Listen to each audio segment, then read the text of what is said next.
He's so fine. He's so fine. Pete, are you there, Pete? Muted.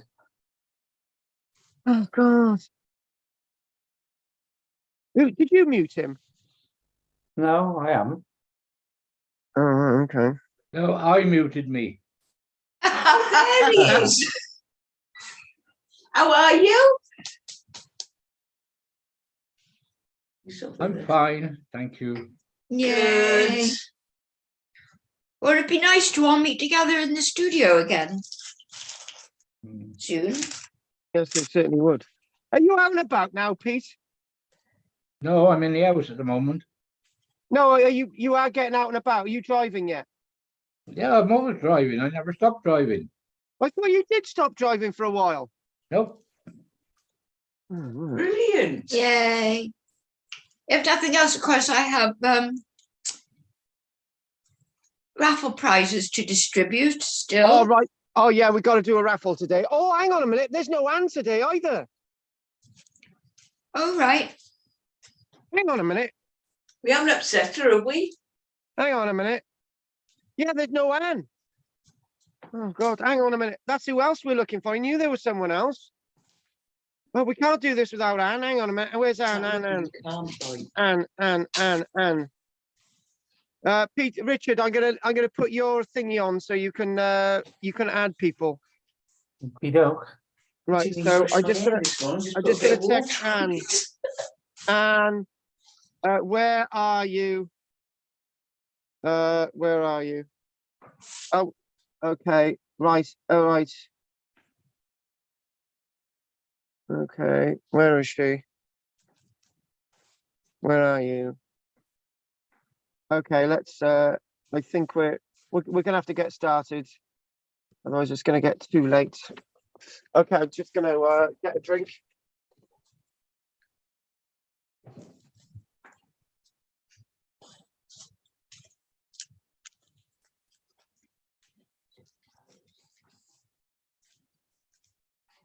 We can't get through it, look. Oh, careful. You might chew those leaves off it.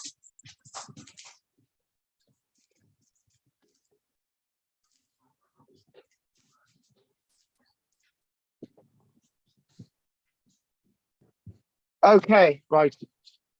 I had to start a new recording. So we're as of now. So I just want to know, first of all, is there any news from Richard this week, darling? No, nothing from me. Oh, boy, trot on it. It's okay. Okay, that's not Come a on good in. start. Okay, Peter, any news from you? He's all right, isn't he? Yeah, he's okay. He's okay. Please go with him. Any news from you, Pete? Been reading about the Homo sapiens and how they developed. With all his toys in it. Hang on one second. Hang on one second. Kate and Ruth, can you be quiet a minute? Because Pete's talking. Right, go for it. Homo sapiens, in what way? Well, from the way they started, when the people first came together. How and why did they come together, and what did they do? They started the hunter-gatherers as opposed to the harvesters. How did one become the other? And what's your reflection on that? Well, it was just need. The need at the time. If there was more people, then they obviously needed more food. The only way you get more food was to start to plant and harvest. Yeah. Yeah, go on. And then obviously there was still the hunter-gatherers who would wandering about, and they would come across the harvesters and sometimes actually steal the harvest. It's very much with what we've been saying with the Mesolithic and the Neolithic period. Really, it is, yeah. Yeah, go on. Going right back to the beginning when the first people appeared first. Yeah. And they were thinking and communicating. Yeah. And they first started to communicate with each other, which once again was a major step forward. And obviously obviously that's very much what we're doing today in many ways. Is it? Oh, good.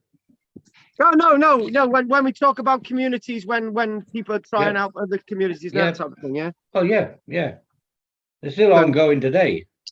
Yeah. Can I just I'm just gonna say it as it is. Somebody and it sounds quite crude, right? And it's slightly linked with what you've just said. There was this person that had a radio program the other day, right? And it was talking about mammal backsides, right? So this might sound funny, but it's not. It's quite a serious thing. The one with the one downside with a human being is our inability to get rid of our waste material, because when you've got a cow or a horse or a rat or a mouse, they're able to get rid of their waste material from their body, away from the body, but our bum cheeks stop us getting rid of our waste material. And they're saying that that's one of the aspects of a human being that has meant we've devolved, because a human being can't defecate without getting in a mess, when in all the other animals are able to get rid of their waste material.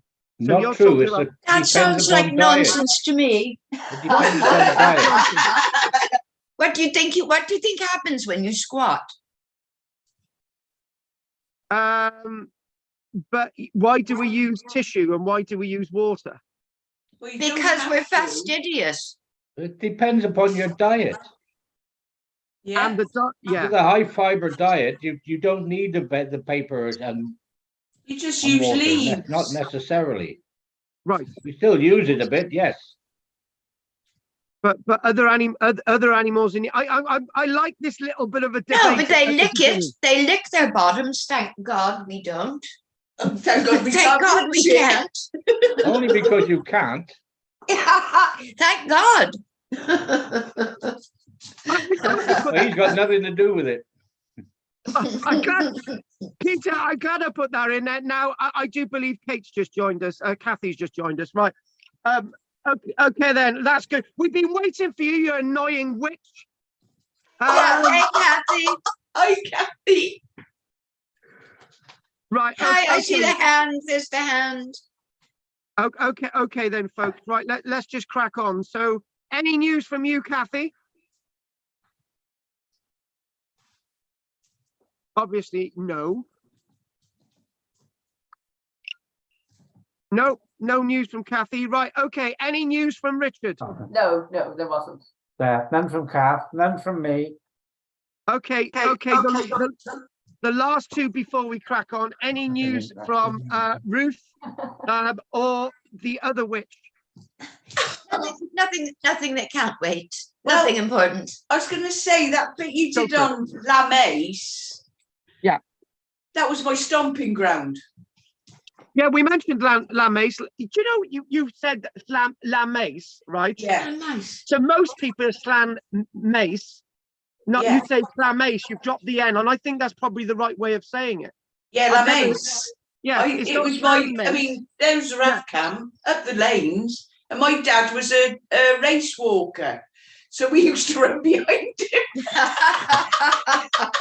No, but we did place names a few weeks ago, didn't we? And you've just referred to it as Clan Mace, not Clan Mace or Clan Mice, right? No. You've dropped La the N. Mace. I think that's probably correct, actually. Yeah, Yeah. it is La Mace. Yeah, Clan Mace, not Clan Mace. I like it. Right. Anyway, that's a good start. I wanted to. That's my only news.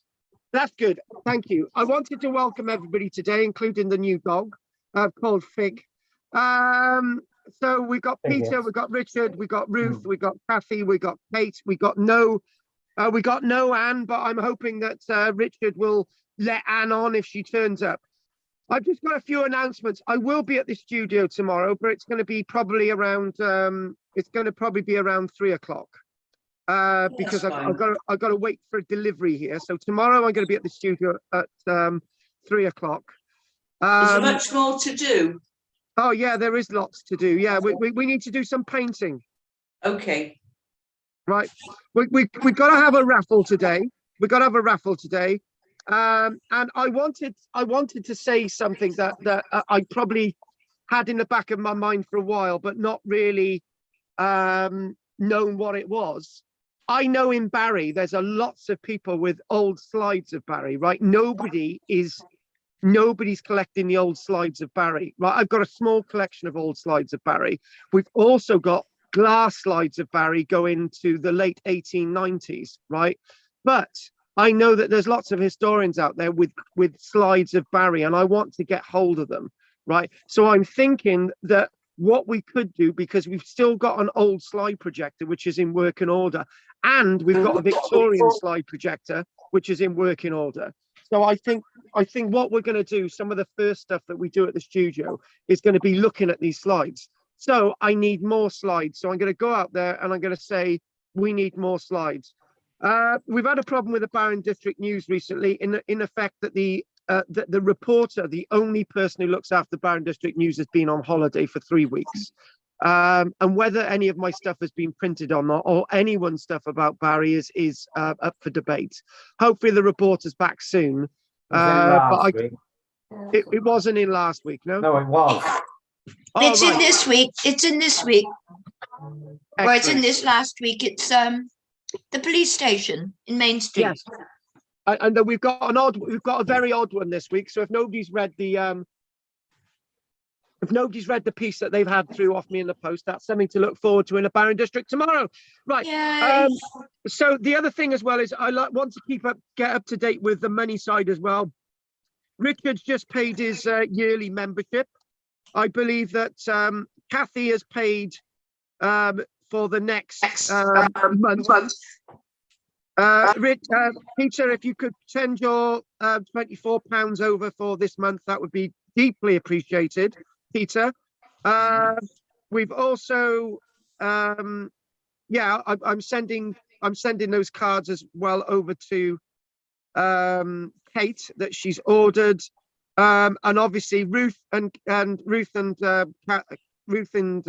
Kathy, if you could put your £6 over this week, that would be greatly appreciated. That's all the money sorted out this week. So don't forget Pete, Ruth, and Kate. And now we're going to crack on. So today we're going to be looking at 3 items, right? Over the next hour, we've got 3 items I want us to look at.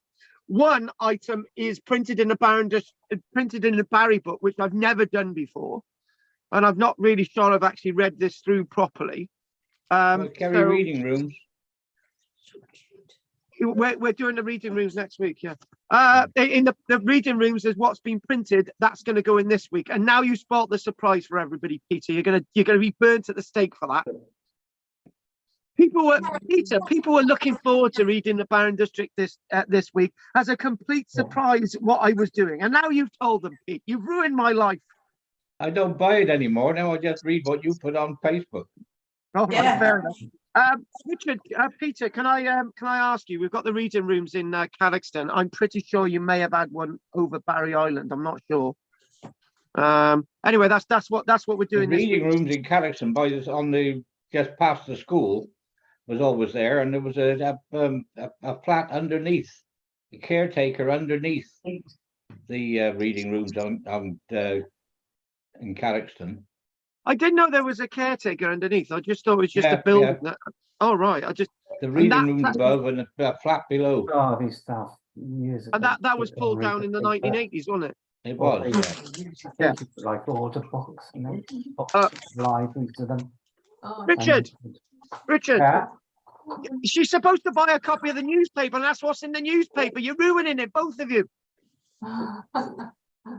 Anyway, look, Richard's right that what a reading rooms was it was a place that you could take your own newspapers along and your own books rather than the Barry Library. And what Richard said is totally correct. You would go to a reading rooms and you'd order books from the main library, but it was actually like a social place as well. But it was clearly a place of solitude and a place of quiet reflection, which is, in fact, I didn't actually put that in a newspaper. Usually it was a selection of newspapers there. Public Yes, or private house. yes, Yes, and the newspapers. Yeah, yeah, You know exactly. the ash path that comes down. Exactly. Find that really interesting because the only reading rooms I ever knew of were the Christian Very good. Science reading rooms. Oh, Which was where? Yeah. The Christian Science reading rooms. They would have a church, but they would also have a reading room. Yeah, Ah, Yeah. right. Could be a Okay. separate building someplace else entirely. yeah. Ah, I've heard- right. I've I'd heard- never heard of any other kind of it's reading flat, room. it's That's not new flat. to me. Mm. Oh, okay. No, that's fine. That's fine. So what I'm going to do, we're going to anyway, thanks for that. So what we're going to do now, we're going to look at the images, and hopefully if I can get my images up, which if I can remember what I'm doing, and right, okay. Right, okay, and all right, we're back to it. We've got to share. And the next thing that we're going to do, I think everyone needs to have a little bit of quiet contemplation. Hence, we've just done the reading rooms. It's reading a piece from the wonderful Barry book, and we should be starting off with a map of Barry, an aerial view of Barry, right? Nothing more, nothing less. And I thought, right, what am I going to do from the Barry book this week? Because there's still loads and loads. Obviously, there was quite a lot of stuff I could do from the Barry book, but what I wanted to do was on page 93, underneath a little plan of the skeletal remains that were found at Highlight, in the nave at Highlight. Underneath that, there's what's referred to a walk around Barry in 1340. Now, I know I've read this before, but I totally forgot about it. So when we were researching and writing the plaques for Highlight Church, which obviously you know that there's a copy outside the studio in Barry on the walls by the main entrance, that said a walk through the village of Highlight, and probably around the same time. So a walk around Barry in 1340. I didn't base it on this, but yeah, it's quite appropriate that we've got both of us doing this type of thing. Anyway, so if you can imagine, if all of you have a little bit of contemplation and a little bit of quiet, so it's just this: let us imagine ourselves transferred back in time to the autumn of the year 1340, about to commence a short preambulation of medieval Barry, basically a walk, a reflection through medieval Barry. Now, the point to be made, it's the autumn. Their harvest was a little bit later back then, so their autumn was a little bit later. So maybe their autumn, we're talking about early October. I think this is the time that Howard's referring to. So the walk will take us from the site of the port opposite the Ship Hotel near the Parade Gardens. So as you stand at the Parade Gardens, you overlook into the harbour, and on the left there, before you go over the road to Barry Island, is Owstree Bay, where there's a lime kiln, where if you go down there, there's the footings of what we do believe is a medieval building, and there, at one point you used to be able to go down there and used to be able to pick up bits of medieval pottery that had actually fallen down the bank by the lime kilns. Anyway, back to what Howard said. Then we go through the village, now Old Village Road, to the place where the manorial mill once stood, near the golf course in Porthkerry Park, a distance in all of about 1.5 miles. It's an interesting route. I would probably say more like 2 miles, but 1.5 miles as the crow flies. I think that's right. Walking, it's a bit longer than a 1.5. From our starting point at the harbour, we note a low foreshore of rocky cliffs with 2 Bristol or French merchant sailing ships beached on the shingle. And as I've already exclaimed, the shingle is still there. Cargoes of salt, remember this is in 1340, earthenware pots, maybe some North Devon gravel tempered ware, and barrels of wine, if it's coming from, say, Bordeaux, destined for the townspeople of Lantrisant, are being unloaded and transferred to a strongly built warehouse located on the cliff edge. Do believe, as I've described, that warehouse and the footings of it's still there just before you get to the lime kilns. No So way. I'm ad-libbing a little bit, Kate. Here we also see a group of merchants arguing with the water bailiff over the payment of customs dues, while stevedores, interestingly enough, while stevedores are stacking bales of Welsh wool destined for the outgoing voyages. Now, wool itself was the staple product of Wales back then, but it was more of a staple product after 1360, after all the events of the plague had been played out, because sheep replaced people. The only other building of note in the immediate vicinity is a stone-built tavern called the Austry, providing overnight lodgings for merchants and the occasional pilgrim en route for the shrine of St. Barrett. Now, the location of the old stone-built tavern called the Austry, that we think, well, that's just the name that Howard gave it, but it may have been Austry Tavern, we never know, but this is in 1340. That's basically sited underneath where the road is today as you go over towards Barry Island, just before you get to where the bridge is. Next, I'm not going to really disagree with anything Howard's saying because it's his story, but I'm going to add little bits as we go, a little bit more actually. So I think if we zoom in there, sort of sets the scene a little bit better, doesn't it? Looking to the south and east, we see Barry Island separated from the shore by a muddy tidal sound, across which runs a shingle causeway. Close to the low island foreshore opposite the site of the present island fairground, a group of farm buildings is visible. So those farm buildings would probably be a little bit beyond that, where that blue thing is there. Basically where the train station is. To the south lies the entrance of the harbour, bounded by a promontory, Friars Point. So looking from where it says ship down there towards Friars Point on the east, and by a small rocky islet of Cold Nap. Cold Nap was an island back there.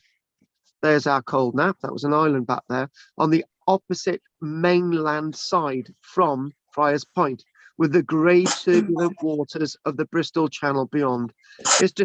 He describes grey turbulent waters of the Bristol Channel, while we would refer to it as brown turbulent waters of the Bristol Channel. But it's interesting that it uses the word grey turbulent waters of the Bristol Channel. The reason why it's grey is not because there's effluent going into the sea.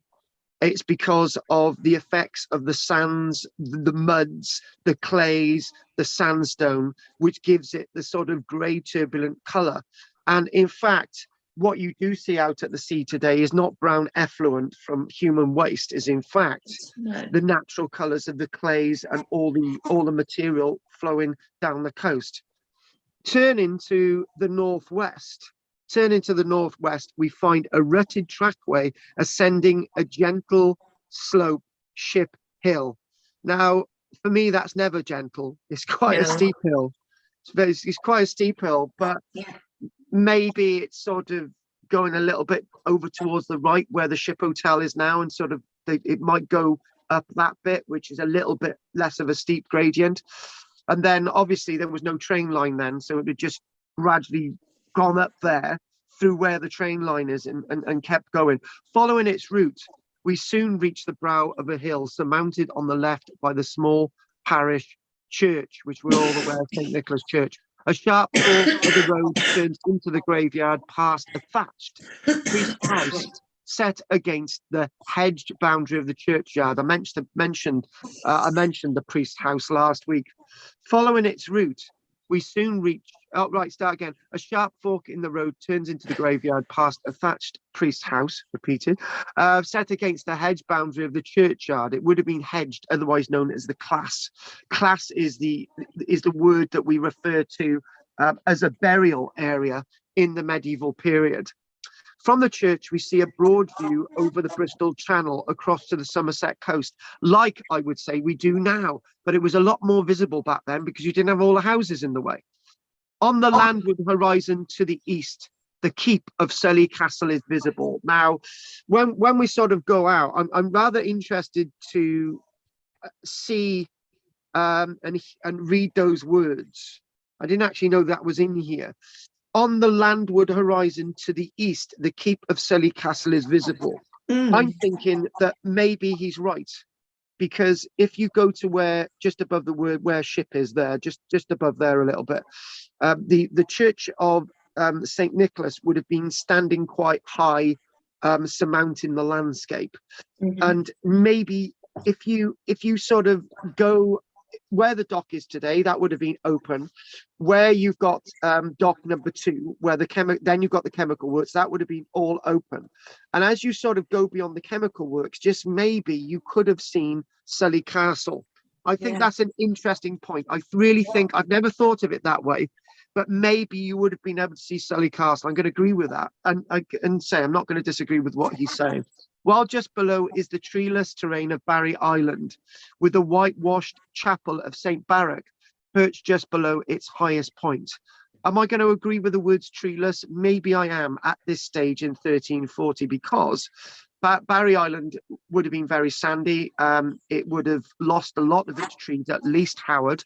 And we do know that it was a big warren. It was used as a rabbit warren, the bar, the island, Barry Island. But we do actually have descriptions of Barry Island having trees on it at this time. So let's not disagree with what Howard's saying, but let's sort of meet him halfway. To the northwest, there is a shallow, bold valley, now occupied by Romney Park. Another point that we miss. Remember, Romney Park is a bowl. It's a bowl. It's like it is a bowl. It just curves with meadowland in the bottom, and the castle and village of Barry on the brow opposite. So obviously, just above there, we know we got a bit of triangle just above there. We've actually got the castle and the village over towards the right, underneath basically where the word Romley is. That's where the part of the village is. Travelling northwards from the churchyard St. Nicholas Road, we come in a few minutes to a triangular village green with a few sheep grazing on it. This is what we'd refer to as Old Village Road today. And actually not far away from where the street is. We know where that is. We know where that is. From here, the track continues as a merchant's highway, Park Crescent, that leads eventually to the towns of Llantrysant and Cardiff. I'd like to say this leads on to, this goes along to Pontypridd Road, then Port Road, and that's the road that we're referring to towards Llantrysant and Cardiff. To the east, a track down a steep hill, Cannon Street, which we're all aware of, which leads down to the train station, leads to the farmstead of East Barry. We mentioned that as well. Now, East Barry is obviously a little bit further than where the train sign is, basically, and where the word Barry is. Continuing further for about 3/4 of a mile on low-lying ground until it reaches the hamlet of Holton, also close to the shore of the tidal sound. So basically, as we started going over there, about the roundabout there, and just above the word Morrison's is actually where Holton is. So back to where we were, back to this little bit, taking the track to the west through the green Old Village Road. This is more thinking Old Village Road. Where we got Old Village Road is the green. Thinking that was one big green. Old Village Road didn't exist there. The green occupied where Old Village Road is. And then the green itself, the triangle of the green, was placed where the Gorsedd Circle is. Tit for tat exchange. We can see on our right a row of some half dozen widely spaced dry stone dwellings, which we mentioned last week, all low and thatched, with both gabled and hipped roofs reminiscent of Scottish crofters' houses from the 1800s, basically hipped, basically cottage-like structures, long cottage-like structures, as we saw last week, with trails of smoke drifting from holes in their roofs. Surrounding the houses are muddy farmyards containing pigs and chicken. To the rear are several gardens and rickyards with stacks of unthreshed corn still in the sheaths. So basically, the corn itself hasn't been threshed. Rickyards are basically platforms. Usually they're stone platforms, and directly above that you put the straw, right? That hasn't been threshed. Basically, you've got to take the shaft away from the corn. That's what a rickyard is. It's basically a platform to keep the produce dry whilst you're working out what to do with it into a yard where you're going to thresh it. Looking inside one of the doorways, we catch a glimpse in the dark, smoky interior of an old woman working a grinding stone, a small hand mill. Peasants are flailing and winnowing the corn, basically separating everything from the sheaves. Behind the first house, billowing smoke issues from a corn drying oven. We know that a corn drying oven was actually found at the backs of the row of two houses opposite them, north in Old Village Road. A corn drying kiln was found there. Medieval corn drying kiln was found there. To the north, behind the village, is a rather bare, hedgeless landscape made up of a patchwork of open field strips, some fallow and grazed by sheep. We got an image of this on the wall in the studio. Others are being ploughed by pairs of oxen managed by boys or girls. After a few hundred yards, the track reaches a crest and then turns to the right, Park Road. Here, against this northern angle, there stands in stark contrast to the mean dwellings just past an imposing castle, or rather fortified manor house. So basically, just over towards the left of the word Romley, a little bit further on over. There we go, sort of centre of the screen. Is going to be Barry Castle. Fortified manor house, its stonework new and crisp, surrounded by hedged paddocks and fronted by a circular domed pigeon house, passing over the drawbridge beneath the portcullis and through the gate passage, we enter a small courtyard enclosed by a high crenellated wall. We like that. So we go into the courtyard. We got the tall walls, and in fact, one of the things I would say, and I haven't said this for a while, Barry Castle would have been the tallest building you would ever know if you lived in the village of Barry. It was taller, the walls were taller than the church. This was the biggest, tallest structure that you knew of. This was probably the most impressive building you'd ever seen in your entire life, because most people didn't move more than 5 miles away from their homes then, unless you were on board a boat, right? You'd never see anything like it. This was the most impressive, powerful, standoffish building that you would know. It was a sign of power. The owners who owned the landscape, just before the owners died, who owned that castle, which is quite ironic, really. 10 years later, the residents of that castle would be dead, like most of your neighbours. You'd be able to wander around the castle, taking whatever you liked without anyone stopping you, and you'd be a free person then, because you'd be eventually replaced by sheep anyway. The open space is hemmed in by various buildings, including the Lord's residential block, distinguished by its tall, circular chimney, outbuildings and stables, all substantially built with crenellated eaves and slated roofs. Returning to the road, we proceeded for a few hundred yards in a northwesterly direction, passing more open fields on both sides of the road until reaching a steep-sided valley called Cwm Barry, which opens into a larger valley called Cwm Kiddy. So we're now coming into the park now. We're now in the park. The track turns westwards, skirting the edge of a north-facing wooded slope, the track dividing the wooded ground from arable land on the south. In the valley bottom, below the bend in the road, the presence of smoke points to another habitation, perhaps a fulling mill. You go down Lover's Lane. We all know Lover's Lane. And actually, if you hang on a minute, Anne's just contacted us. Join now. I'm going to write interesting stuff on Ogmore coming. Sorry, I've just had to look out for Anne. Look out for Anne, Richard. Lovers Lane. Well, in Lovers Lane, it transcends down the hill. Lovers Lane goes down a Should hill, be on now. and then it opens up into the park. So descends steeply down into the I'm lawns. on. I'm on. Oh, right, you're there. Yes. Right. One day, me and Anne went down Lovers Lane at night, right? And when we went down Lovers Lane at night, we were lovingly holding each other's hand, and she panicked because on the right there would be the witch's cottage, and then we opened up into the valley of Porthkerry. So basically, we're going into the landscape of the Lord's Wood, flanking the southern slope of the Kiddie Valley. Through the trees, we see a low-lying farmstead in a clearing. Beyond the stream that marks the manorial boundary lies the village of Cumkiddie over on the right-hand side.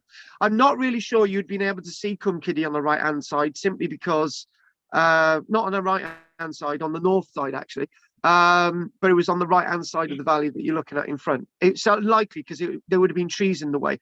But Cumkiddie nestling in a ravine with its little church prominently visible on the open brow opposite. I'm not sure it was open, but Howard, we're not going to disagree. Let's put trees there.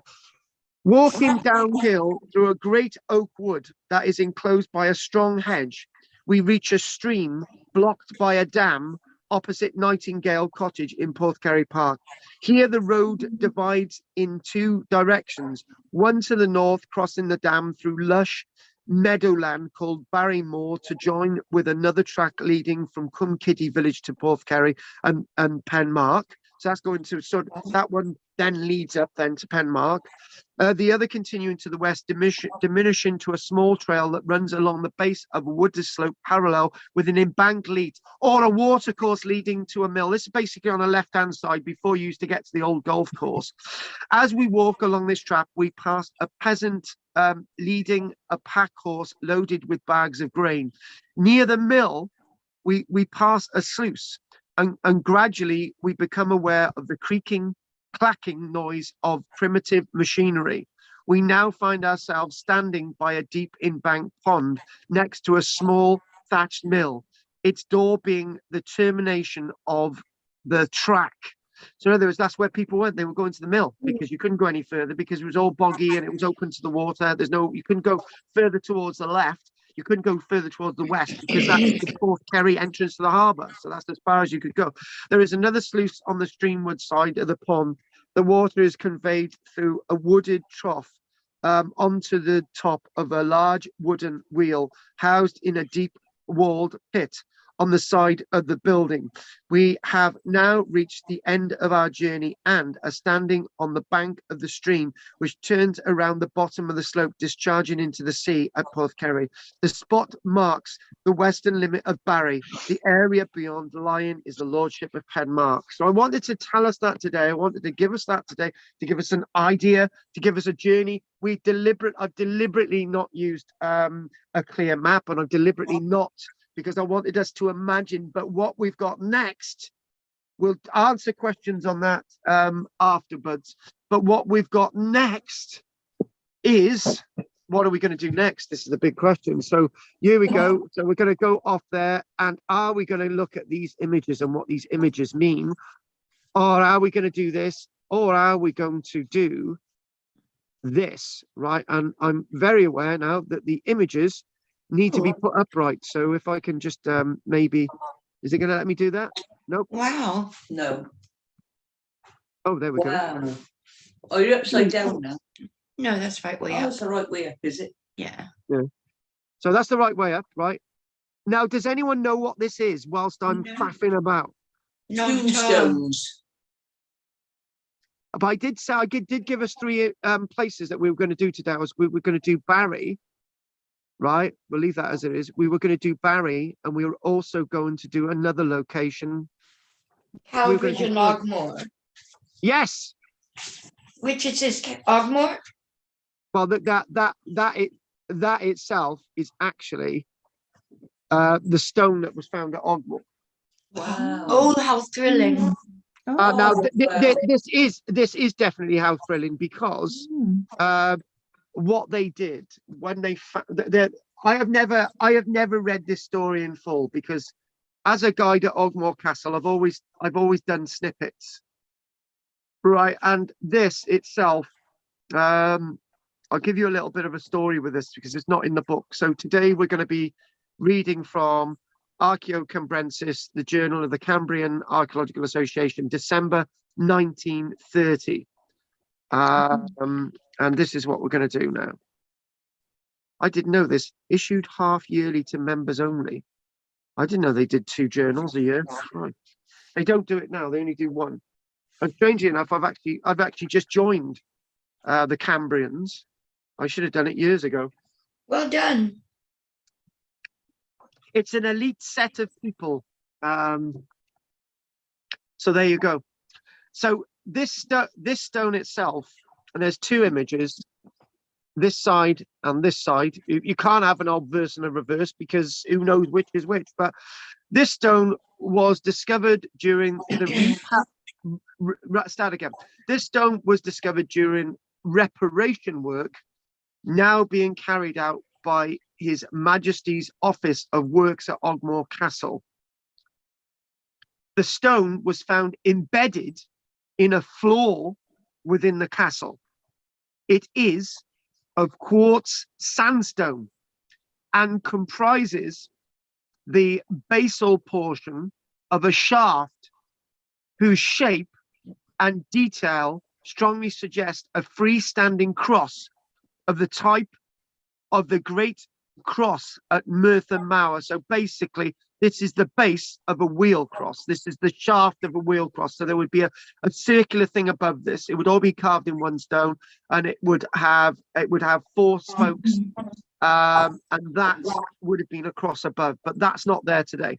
The dimensions of the stone are as follows. And when we think about this stone, this has just been discovered.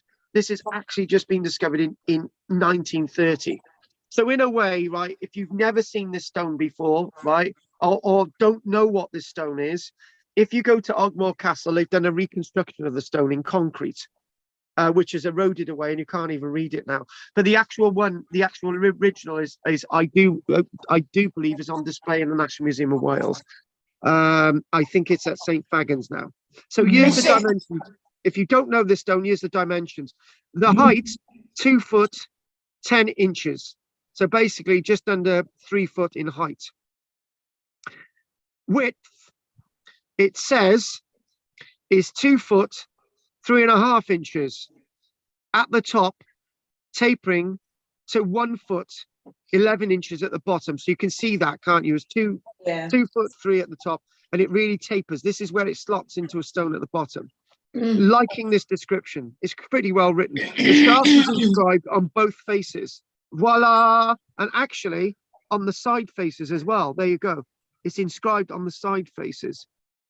Right, we're liking that. And also, if you look at the side faces, you can see that there's other etching marks in there as well, which have been done later. The 2 sides of the shaft are decorated with debased key and scroll patterns, respectively. So in other words, we're not really saying that there's writing. We're not really saying that there's writing on the side bits, but there's obviously lettering on both the obverse and the reverse. Yeah, the sides are decorated. The inscription on the better preserved of the 2 faces, there we go, comprises several lines with the first and last line incomplete, unfortunately. Well, actually, not exactly. The last line isn't that incomplete. The lettering is defined by double grooves bordering the edge of the panel. So as you zoom in, you can't really understand it. As you zoom out, you can see a little bit there.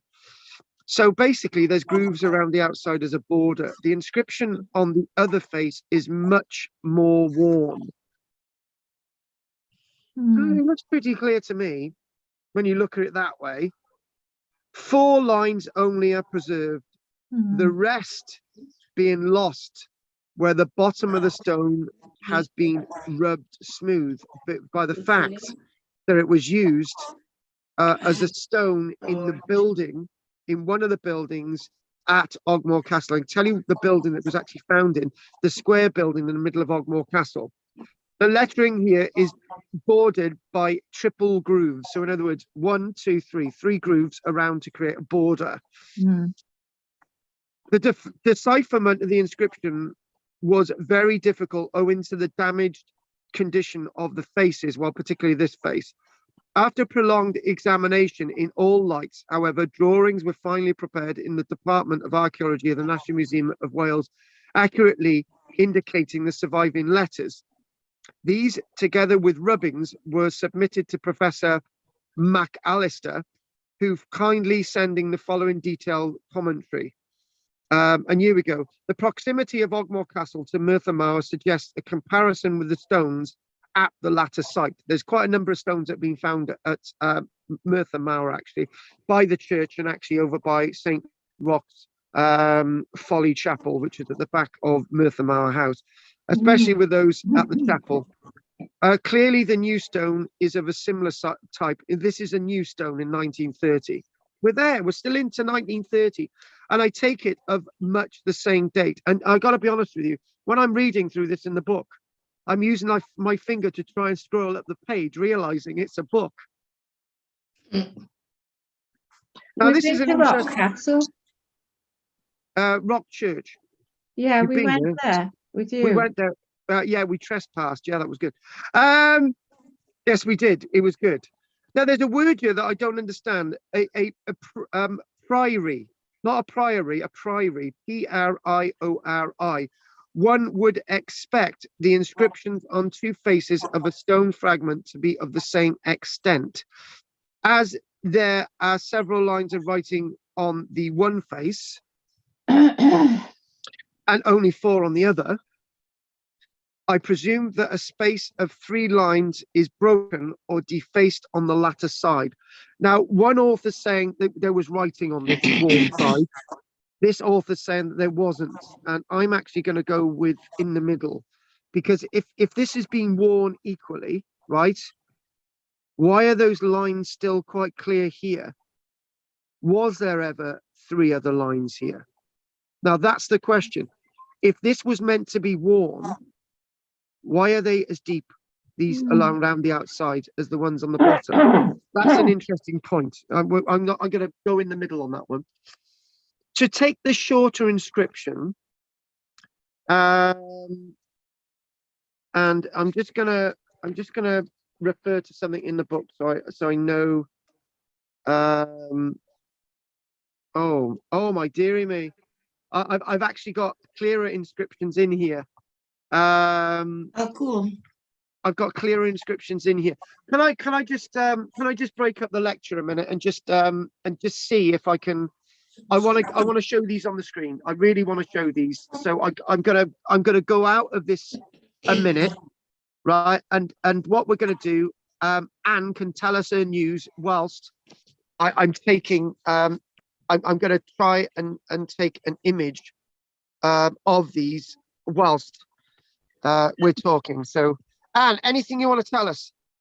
Oh, the only thing I saw at the weekend was my cousins moved near St. Waller's Cathedral in Newport, and I went up on Sunday, and yeah, it's really, the tower is sort of on the back of its garden, so that would be nice to go and have a look one day. Oh, so he's moved there then, have he? Yeah, from Brighton.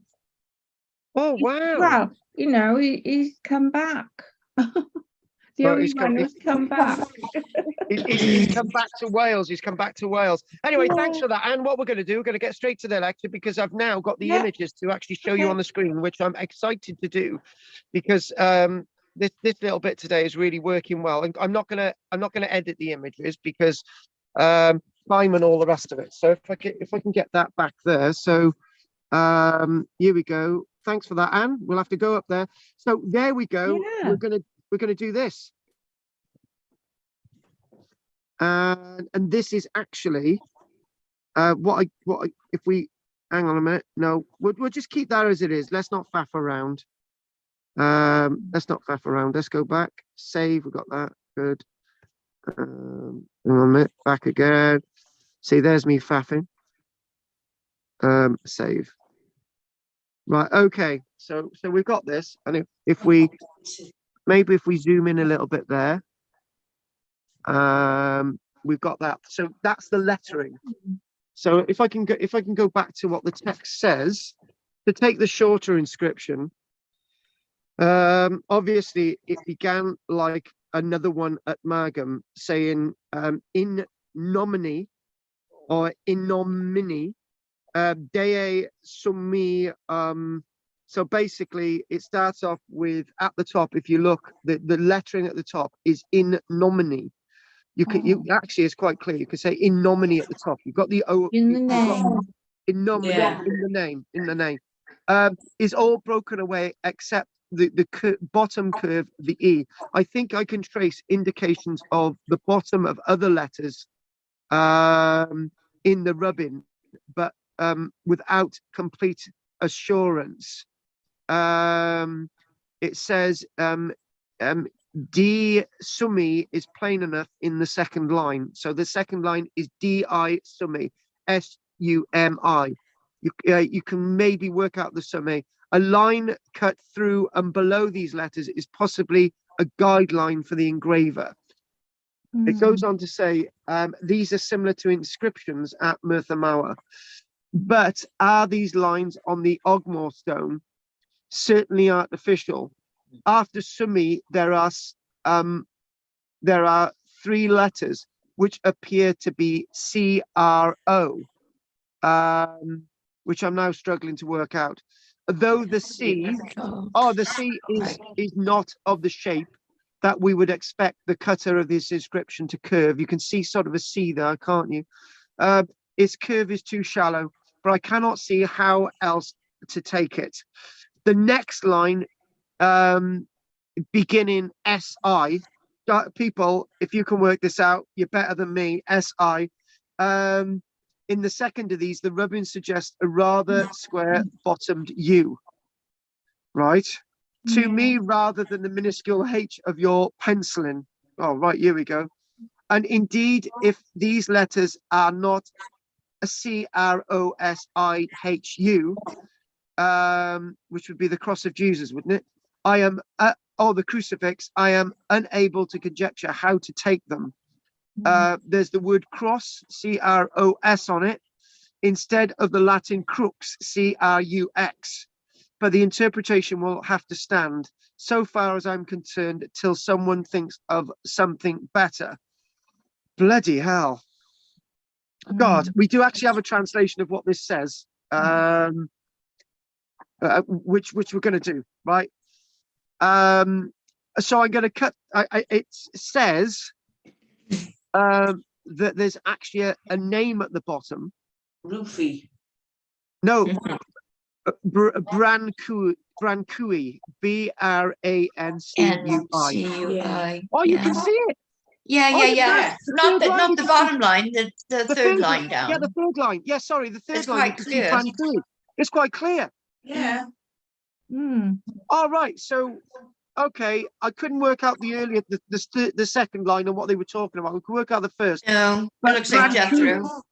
BRANCUI. BRANTUI. BRANCUI. We've got BRANCUI. BRANCUI. Could be Yeah, a and- yeah. There's an And- RIX. He's basically saying that the fourth line is Philly. Philly. So the translation that we've got for this is as follows, folks. You ready? So we've got son of Philly, which would be on the fourth line, which I can't work out. Philly, son of. Brancu, which is the third line. So the translation is as follows: in the name of the Most High God, that's going to be on the first line. The cross of Jesus for the family of. Third line, Brancui. Fourth line, son of Brancui, Branchia. So the translation goes. Have you got that? The next one, the next set of inscriptions, right? The reason why I'm doing this today is that I've always wondered myself what the wording meant. Yeah. Right. So what we're going to do, we're going to go back to the original image, the photograph, and then we're going to do the second side. Right. So, okay, here we go. So what we need here is we've got to go back through our images. So this is what we've just done. And actually, oh my God, the photograph is clearer than the inscription. Yeah, you can see it now. Yeah. Oh my Yeah. God, so the inscription's not right. Okay, can we do it? We're going to do this now. We're going to do this now. So what we can see, maybe actually in nominee, you can see at the top. You can see the nominee at the top. You can actually clearly see it. I'm not really sure about the summary cross on that bit. I'm not sure about that.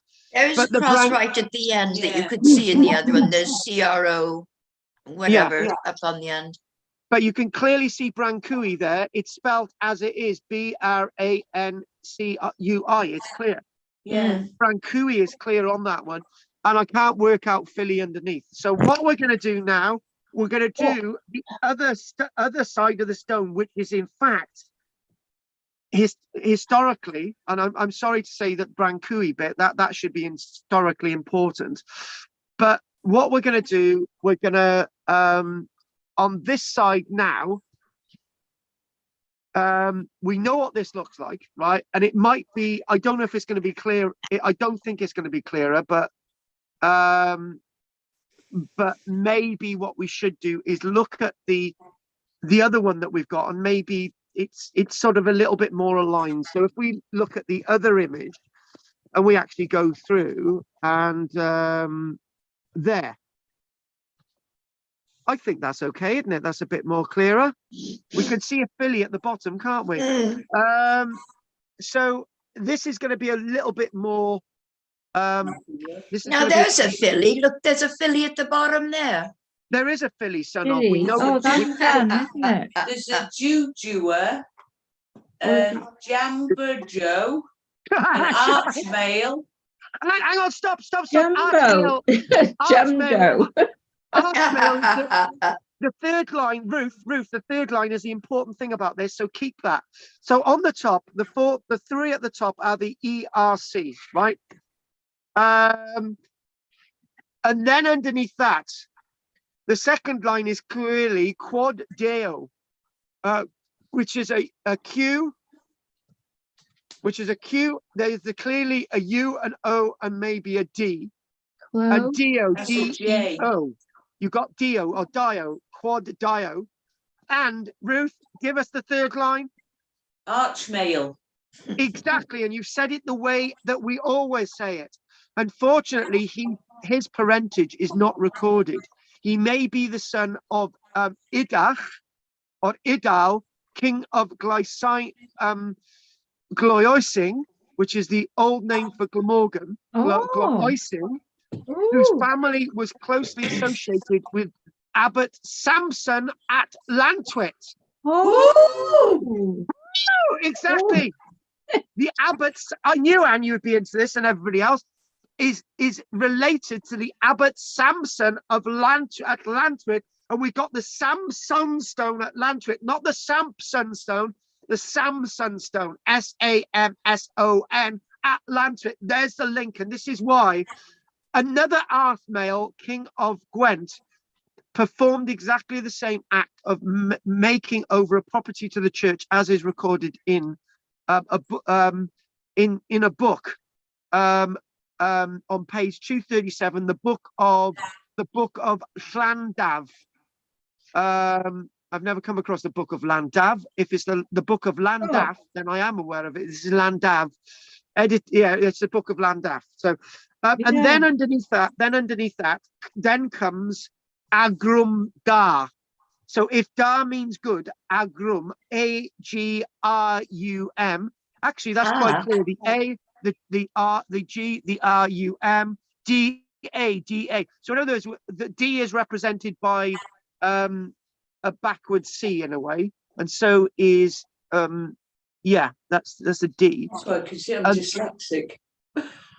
So this is you're doing really well at this, Ruth. You're No, translating it. what it is, I'm dyslexic, so I can see it. Oh, right, yeah. So the next one is interesting, right? It's all interesting. I think Kagatai? Kagatai? No. Kairos. Kairatai? if we keep with the fourth line a minute, if we keep with the fourth line, that could either be an A or an O. He reckons it's an O. It's sinister side is flattened, whatever that means.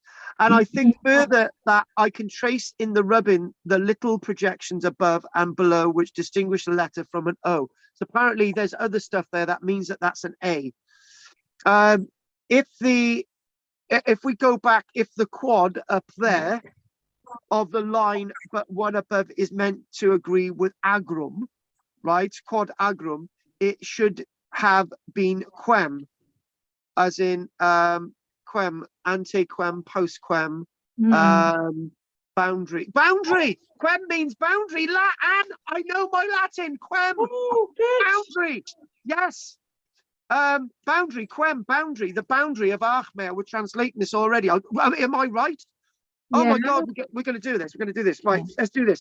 Right, okay, in the next line. Right, in the next line, it's a bit odd. In the next line, Ruth, you can clearly see the weird figures there. In the next line, an A and a T, agligus, of which for the moment I need only say that the minuscule T, which is underneath the A at the beginning, beneath the A, presumably completes the word dat, D-A-T.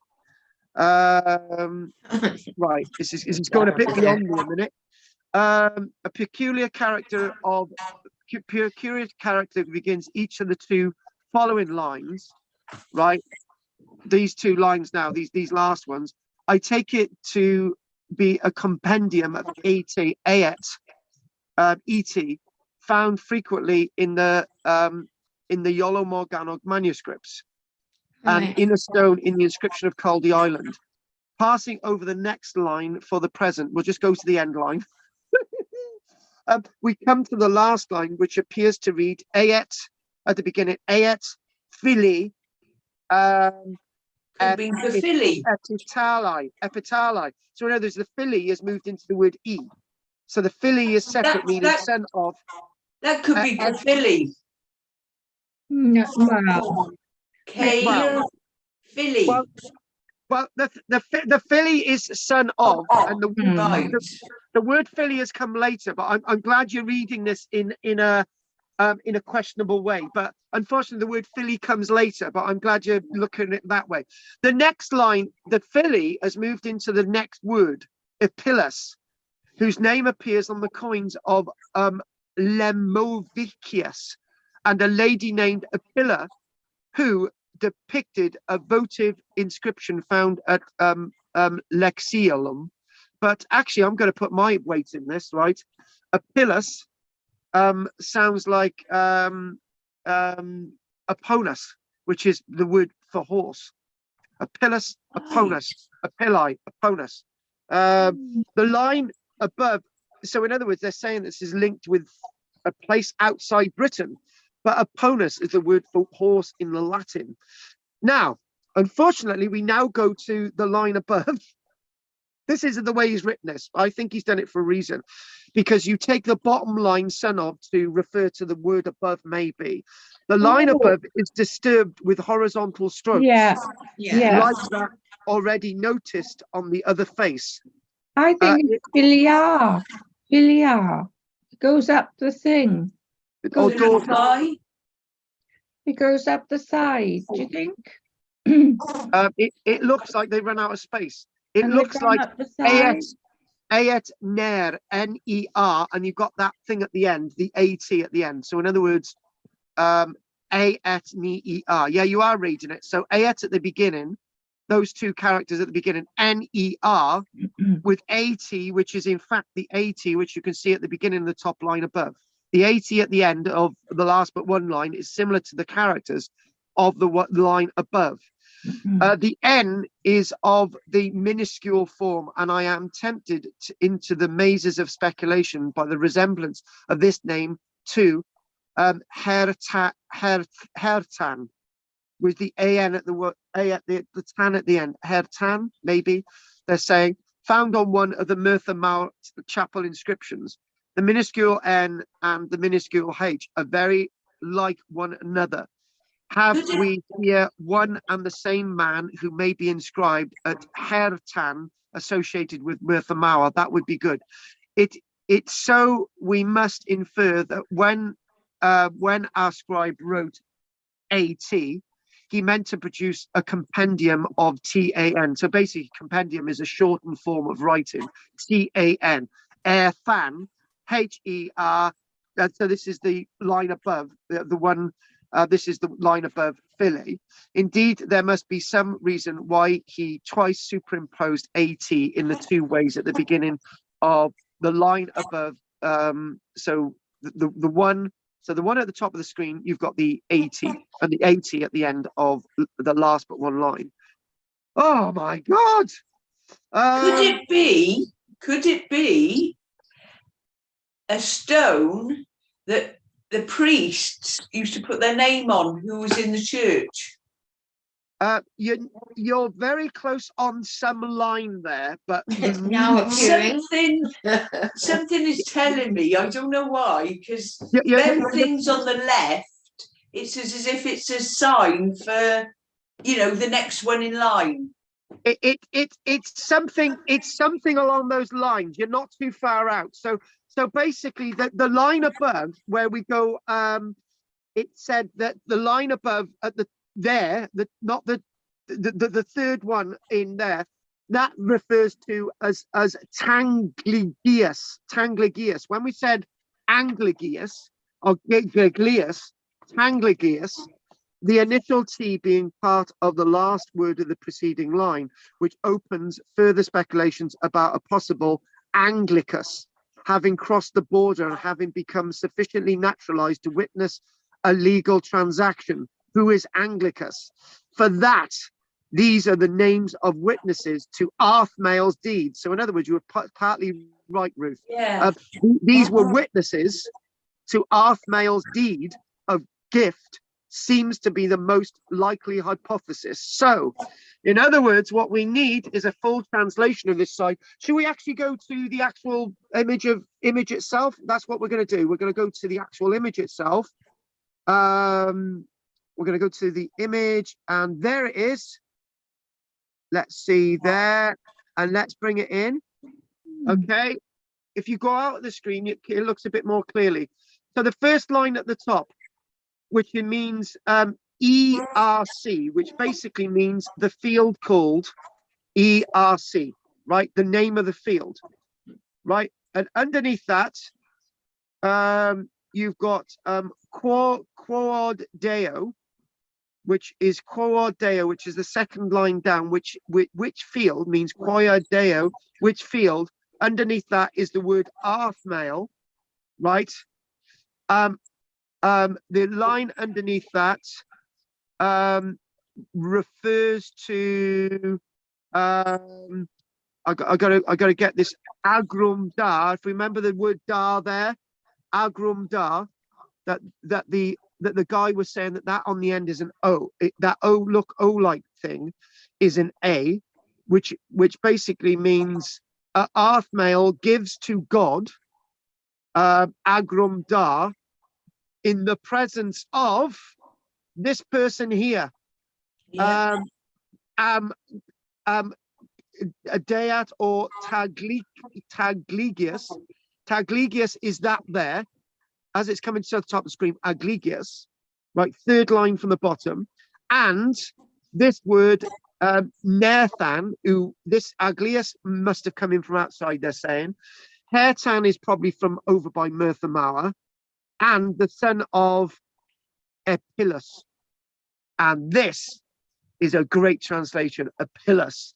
So finally with this, and I'm not really sure we're going to be able to do the Cowbridge bit today because we spent a lot of time on this, but we'll introduce Cowbridge for next week. And there is an image at the end of these as well. I referred that the two inscriptions are independent of one another. So in other words, these two inscriptions were done at different times, right? And that's interesting. So what would have meant that each time this was inscribed, the stone would have had to have been brought down. So in other words, if you look at the lettering here, I'm not going to say it's completely different, but it's different from this lettering. It is actually different. Yeah. I'm not, we could go into a little bit more, but the lettering is different, which I, no idea. So it's likely I'm gonna say before the author tells me that this was the first inscription and then the other one was the second. Let's see if I'm right. The stone was first a monument of the family of Brancu. Oh, I'm wrong. That inscription was first. Possibly the same man as we find at Baglan. Brancu, Bragland, not very far away, and probably mentions specifically the names of those for whose souls the cross was cut. So the big wheel cross above. It then presumably stood at Merthyr Mawr. Now, this is interesting. The stone was moved. Now, I've heard this, that stones have been moved around in Merthyr Mawr a fair bit. It was then taken away and set up in the field presented. Right. It was then taken away and set up in a field presented to the church by Arthmail, which is basically this inscription. The blank back of the stone was used for a record of the transaction, no doubt all the more inviolable on account of the sacredness of the stone. This explains how the stone got to the neighbourhood of Ogmore Castle. The castle builders would hardly have gone so far afield as Merthyr Mawr in search for building material. But if Arthmail's field were near the site of the castle, the stone would be an easy prey. So in other words, what we're saying is that they wouldn't have gone over the river at this stage. This is the problem. Ogmore Castle's alongside the Ueni River, right? But back then, because the tributaries of the river met further up, it was alongside the joint Ueni and Ogmore River, hence Ogmore Castle, right? They wouldn't have gone over that big tributary to get a stone if the stone was nearby. So it's likely, and I've got an idea, my head tells me that the stone was directly in the field alongside the castle, the big field, which is between the road and the castle. That's what I feel, because it's like slightly curved, it would have been seen. So Professor McCulloch's suggestion that the Ogmore stone perhaps derives originally from Merthyr Mawr is interesting in view of the close parallels in form and ornament already noted between it and the Merthyr Mawr Great Cross. That's for another day. And we are thus provided with a clue to the date of the stone.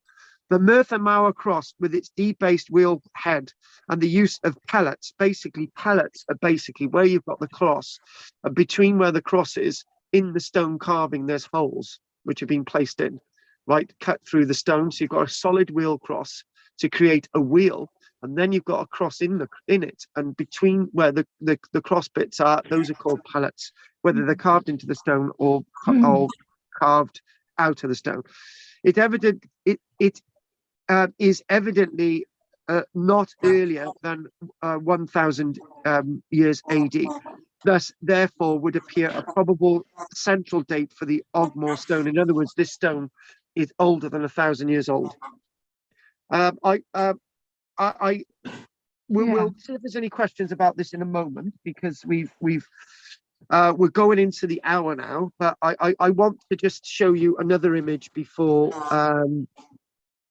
This is rather interesting. I want to chuck this in there. This is basically Llan Harry in the Vale. There was a big hole in the ground, and they looked into it, and there was a kist, which is a stone-lined chamber. And in that kist, they found, voila.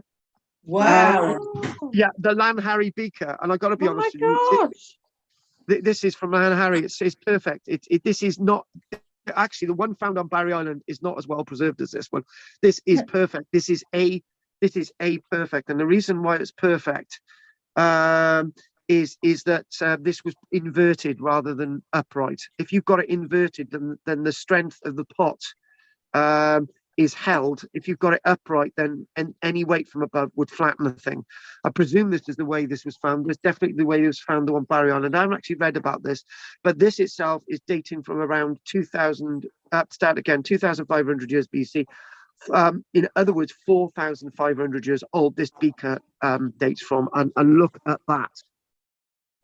you know, this, Oh, no this could wonder be, Anne. No Detail wonder is Anne. amazing. it No is wonder amazing. Well, Anne thought she was an archaeologist. being that she was living in Lan Harry. Yeah. This is absolutely beautiful, and I wanted to show you this because a similar one was found on Barry Island. So what we're going to do now, we're unfortunately going to come to the end, but I would like to introduce next week, and what we're going to do for next week is we're going to look at rescue archaeology, Cowbridge and the West. We're going to look at Cowbridge for next week. Now, we're going to mention this, and I'll show you I'll just flow through the images, then we'll call it a day. So almost from its beginnings, the Glamorgan Gwent Archaeological Trust has devoted a great deal of time and effort to the archaeology of the small market town at Cowbridge and its surrounding region. It is therefore very pleasant. It was very pleasing for us to observe that the reward for such a considerable programme of work has been an extremely interesting series of results and findings. Although most of the detailed excavations have been undertaken in the town itself, occasionally smaller projects have been carried out in the fields and farmland of this attractive area. In the summer of 1982, for example, limited work was completed in the isolated churchyard at Llanfranach on the outskirts of Cowbridge. Llanfranach lies in the shadow of the large Iron Age hill fort at Caerdydd, which is towards the southeast. A large narrow lane separates the church from the ploughed out remains of a Roman site, which was found in 1976. Landscaping within the churchyard provided an opportunity for a small excavation, hopefully to determine if the site had been occupied in the Roman period. In fact, the results proved somewhat surprising. And we will tell you more about that next week and what they actually found. So this is why you've got to sign in next week, but I just want to show you some of the images for next week. This was found in the heart of Cowbridge. What is this? This was found underneath where the current Arthur Johns is there. This is still underneath the car park there. What is this building? Next week we'll tell you more. This is Andy Hinton excavating the remains of a set of human remains at the bathhouse. What is that?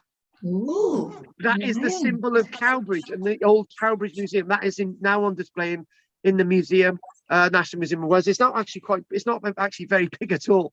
More about that next week. This is actually where that lion was found, at Hopyard Meadow, Cowbridge.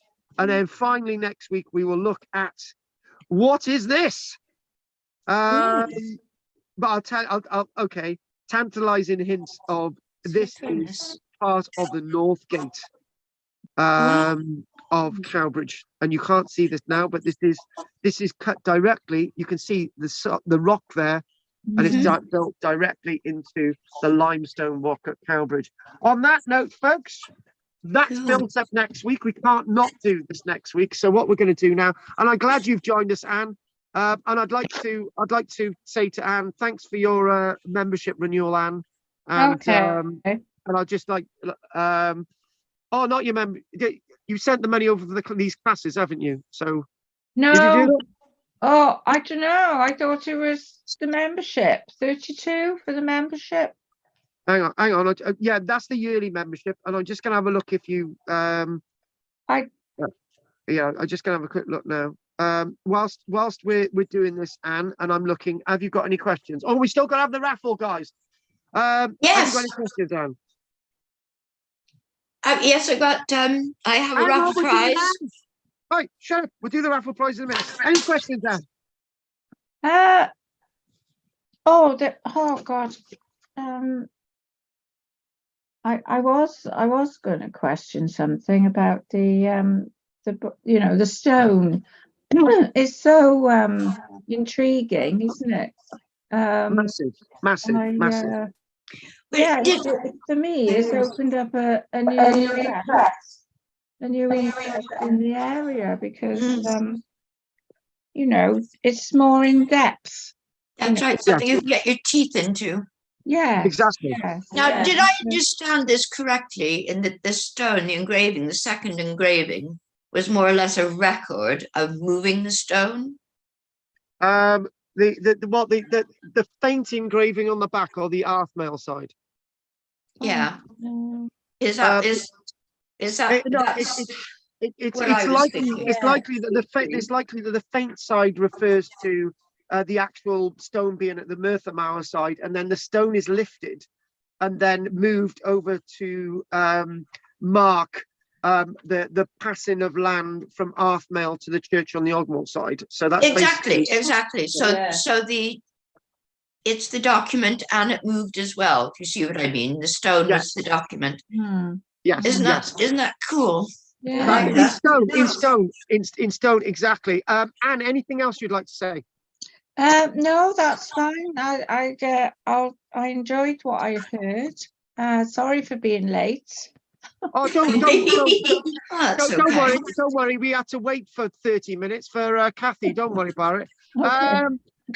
Yes, And I've you just were checked. almost out, David. I'll see you tonight. But yes, you'll have to let me know if I owe you any money. Yeah, I've just already checked. The money for these classes, which is 24, is now due for you as well. Okay. So Okay. Kate's paid. Kate's paid. Richard's paid. Peter still needs to pay for these classes. And Ruth and Kate, they need to get the money over this week. So, right. It's Kate and then Ruth. Lucy. Ruth, Yeah. anything you'd like to say before Godmouth Almighty? Kate says something. Go on, Ruth. No, I just thought it was very, very interesting. Yeah, fun. Very interesting today. Thank you, and thank you for that. And Kath and Kate, other than coming over with Ruth tomorrow, Kate, have you got anything else to say? Oh, no, just it was fun. Thanks. How was it for you? It was equally fun. Somebody said online that Anne should be given her own show. Right. Right. Okay. Where are we? Richard, anything you'd like to say, darling? Why is he muted? Why the hell is he? Oh, I did think of something. What was that about foundations down by the lime kilns? Oh. I just have a look at Richard. We should be able to hear Richard. Right. Okay. The lime kilns. If you go off the Parade Gardens and go as if you're going towards the lime kilns, that building, the linear building on the right, is actually thought to be the footings, the original medieval building that were just added to over the years at Old Harbour. Oh, cool. You know Ogmore Castle? Yeah. Do you have to go over a field to get to it?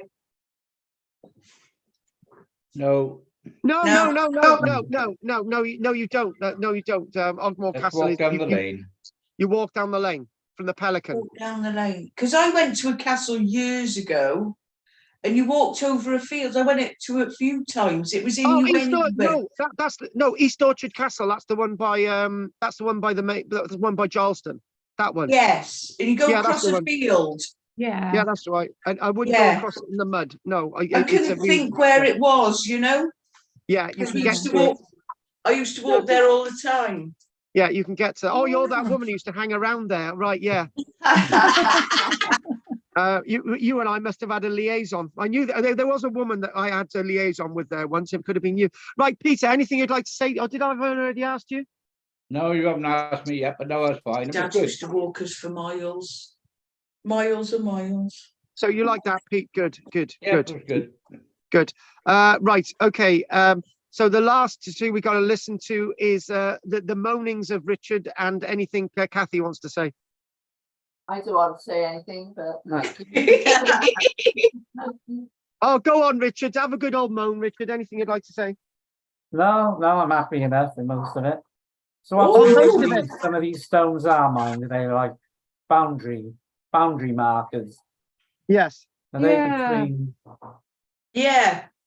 Telling you of a history, and I think that's what the stone does. And actually, one thing I didn't jump in to say, Richard, was Arthmail, Gwent, Arthmail, Vale of Glamorgan, Arthmail, Rex, Arthur, King Arthur, I will be Yeah. burnt at the stake for even. But one thing I've always said, the Arth Maelstone sounds very similar to the name King Arthur, but we'll leave that one for Yeah, another day. it does. And it would have been the right time for all those stories, really. Yeah, it sort of fits in. Romantic. It Yeah. fits in, and the writing looks very, it's obviously well over 1,000 years old. So if it's like much more than that, then we'll get into that time period. And as the stone's been reinscribed, this is all interesting as well. So maybe with high spectrum magnetometry microscopes, you might be able to find earlier inscriptions on the stone, and that's what all those other marks were. Mm. Notice the author was referring to continually about other cuttings and other marks and other Yes. lines and stuff. He Yes. didn't actually say what they were. Mm. They could relate to an earlier carving that this has been carved over. In other words, a high density spectrum microscope could actually sort of get that spectrometry, and you can use photogrammetry as well. So anyway, if there's any other questions, say them now. We're going to have the raffle. Pete, you can't get away from the raffle, right? We're going to do the raffle now. So there's Everyone will be champing at the bit to get their hands on this little darling. What is it? It's tiny, Oh, but it's high spec. It's a compass. oh, It's a compass. I've glued it to a bit of yellow neoprene so you can see it a bit better. It's tiny. It's not in water. It floats in an oil, and it will remain usable to 30 below. Nice. And how you use it, there's a tiny bubble, and you line the bubble up in the center of it, and then you know it's level. Yeah. And there you are. But this is going to be very useful for your bug out bag, because of course the poles are moving, darling. Yeah. And you'll know where they are when no one else does. Oh, we're loving it. Pete wants to win that, right? So Pete this week gets number one. Lovely, isn't it? Ruth gets number 2. Richard gets number 3. Kathy gets number I always 4. forget my Kate gets number 5, and Anne gets number 6. Right, let's do the raffle. We're on there now. Are we ready? Are we poised for the raffle? Okay. I won't go that 1, like 2, that. 3. 1, 2, 3, and go. 6. Oh, Who's that? Can't be me. Did you win it? Anne. It can't be me. I've got 4 presents waiting for me. No, you're a witch. And do you want Well, me you to have put to it back come in? to collect them. And do you want me to put it back in? Yeah. Right, okay, we're going to do it again. Right, if it Whoa. comes up with 6 years of it. Go on. Second chance. thank you, Anne. And being indispensable. It's number 6 again. Oh, Oh my right, goodness. okay, then what we're going to do, we're going to do it again. We're going to do it again. Right, okay, here we go. Maybe After she's 3. magnetic. Two. After 3, 1, 2, 3, we're going to do it again. Go. 5. Who's that? 5.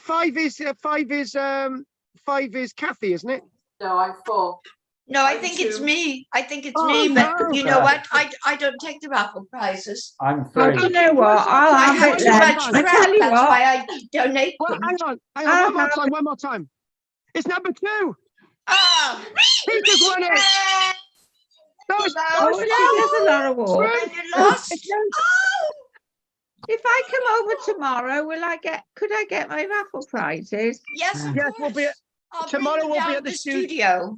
Yeah. Tomorrow we'll be at the studio Okay. from 3 o'clock. Tomorrow at the studio at 3 o'clock. Okay. At 3 o'clock. I'm glad 3 you took o'clock, the- yeah. From 3 o'clock. Oh, From right. 3 o'clock, yeah, Okay, then. Okay. from 3 o'clock. Okay, then what we're going to do now, I would like to thank everybody for turning up today. Anne, Kate, Ruth, Kathy, Richard, Peter, and everybody else online. If anyone's got anything else to say, they need to say it now. If not, thank you very much for joining us this week, and hopefully to tomorrow as well. Free Trump. Don't forget, don't forget these shekels. Take care. Have a Stick nice. stick him in jail, for Christ's sake. Free Oh my Trump. God! I don't know what he's. Please. I don't know what this Anyway. is all about. This Trump Make stuff. the world great again. Take care, guys. Oh, you've upset him now. Right. Anyway, take care. Bye. Bye. Pete. Bye. So Bye, long. bye, folks. Bye, bye. So long. Take care. Bye. Bye, bye. Bye, bye. Bye, bye. Bye, bye. Arrivederci, Bye-bye. possible. Mon petit fleur. That was a good one. We did a few stuff there. Apologies for lateness. Overslept. All right. I thought that was on my phone. All right. Huh? Oh, that's from Anne. Oh, right. So we're on the sharing. All right. So basically, don't forget to like and subscribe. Anybody's online. The blue button down below, join button down below is £1.99 a month. Bagging £1.99 a month. You get to help me. Get to help pay a few things. I don't know, car fines, parking things, food, books, petrol, basically general surviving. Okay. Anyway. £1.99, very much appreciated. And what we're going to do is, if there's anything else in the chat, it's still the only same thing in chat. Apologies for lateness, overslept over into 11 o'clock. Apologies for lateness, overslept. That's Anne. Slept it. Oh my God. Oh, 11:30 she come on. Oh my God. Anyway, thank you.